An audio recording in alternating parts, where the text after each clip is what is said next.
Helltaker was a game that blew up like crazy. It put so many eyes on this little indie game, and admittedly, everyone was excited for Van Ripper's next project. Me, I'm talking about me. Last week we took a look at Helltaker, which, while not a long game in the slightest, it was lengthy enough. A cool puzzle game with intricate puzzles at times. According to the dev himself, Helltaker basically took like no major effort to make. Everything came up really nicely. So imagine that. You would feel like game development is rather easy, no? Well, that's what Van Ripper said, and that's why it took him 4 years to release his next project. Awaria is a bullet hell game with hot women as playable characters and as your enemies. The best of both worlds. I didn't expect this game to be a bullet hell, but alas, here we are. And honestly, this is also really good. Which one do I prefer? I don't know. I like both of these games equally, but if there's a clear winner for you, then comment down below. Awaria. Ooh boy, let's start with the positives, shall we?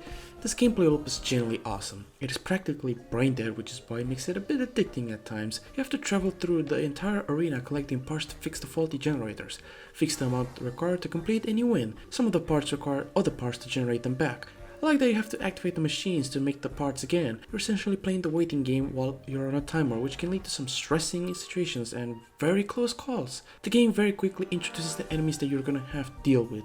All of them have easy attack patterns to learn. They might manage to catch you off guard at times, which is something that I really enjoy since it makes the gameplay a bit thrilling in my opinion. Boy, that final boss is something. There are 3 separate levels for the final boss. The last 2 are especially hard to do. Dr. Striga is a relentless motherfucker who's like a wild card when it comes to everything that she does. Prepare to see a lot of projectiles hurled towards you. Thank God for the dash. Speaking of the dash that you get towards the end of the game, I like how it's a subtle way to showcase how Baba Yaga, yes, this character's nickname, is quite different in comparison to the worker we play as up until now. The art style is still excellent. Van Ripper has a specific style going for him that just makes his stuff memorable to me. Like if you showed me a screenshot of anything from these games, I could tell you what that is. The music of Awaria is also top notch. Soul Walker is like hearing about Jesus Christ for the first time in your life and be mesmerized.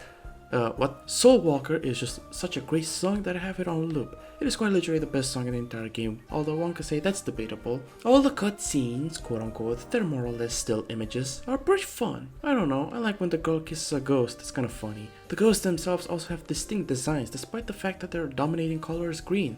I find that quite cool. Time for the stuff that is like, Awaria clearly tries to tell a story of sorts. At the very least provides some background on who these characters are or were. And while we do see some examples here and there, most notably, and I think these are the only examples, are Ula and Smora, as well as Yaga and Striga. Ula and Smora seem to have met before, and over the course of the entire game, the relationship between them is pretty much the main focus, which for what is worth, is mostly realized. I feel like Van Ripper got quite limited with the storytelling because the genre doesn't really allow him to do much.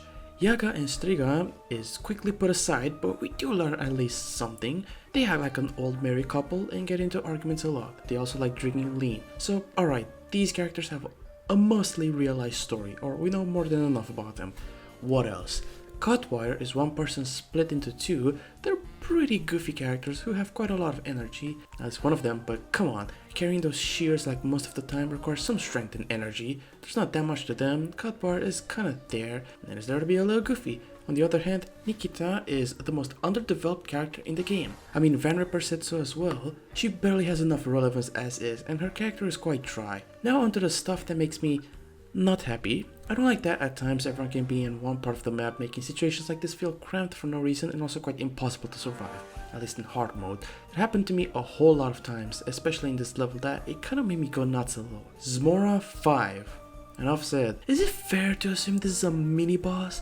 No, I haven't played this in normal mode since my first playthrough, save for some couple of switches in this playthrough so I don't play, this game for 5 hours straight. But holy crap, hard mode makes this level specifically feel like I'm playing a Souls-like type of game. I have died so many fucking times because Zmora in this one is aggressive as fuck. She has a plethora of attacks that can screw your orientation very easily. Couple that with the generators generating electricity and her being on your ass the entire time makes this the hardest level in the game. I fucking beat the final boss in hard mode before I beat this level. That's how stupid it is. This thing is the sole reason why I clocked 4 hours when I played it for the first time, which frankly that's not a lot of hours, but I felt every single second of this game that I have ever played, all because Zmora fell for the rage bait and decided to crash out and make me miserable by kicking me in the balls with a stupid ass level. truly a character moment of all time. I mean, it was fun trying to learn this stupid thing, but it did get frustrating at one point. So I felt like I was doing everything right and wrong and still failed because she's so angry. She does everything at max speed. The game is mostly trial and error like all bullet hell games, but goddamn, this one took that to the next level. I mean, in general, the difficulty curve is kind of a mess. I feel like some are too hard, like the aforementioned one, and others are relatively simple, excluding the first few levels of course. I don't know, it makes the game feel directionless in a way that I can't tell but do notice. Awaria most likely was meant to be something much more than what we currently have, which I'm not saying this sucks or anything, it's still a great game, but it could have been better. Sometimes my inputs when I'm near a generator wouldn't respond. Maybe I was like 1 inch away from doing it right, or maybe I suck. And that's it, really. Awaria is a pretty difficult game. I honestly wouldn't blame you if you pick Helltaker as your favorite game between the two. It's certainly much more chill in comparison. This is a great game that has a few things holding it back, just like Helltaker. Stupid exam. But for what it's worth, you get a pretty addicting game that will have your focus until you beat every level in their hard modes. I know that because I'm that guy. I 100% games because I want to, and the best thing about this entire game is after you beat hard mode, you unlock a recipe for the things that Ola made that's present in the game. Yes, there is an actual recipe. This is quite cute. Alright, well, that's that. To be fair, this game is not that big. Like, there's not a whole lot to the game. To close off the year, next month I'm gonna start a franchise that will lead to next year, so hopefully you look forward to that. And a bunch of Mario Kart rankings as well. Thank you guys so much for watching me and for a good while of my YouTube career. Have a nice day!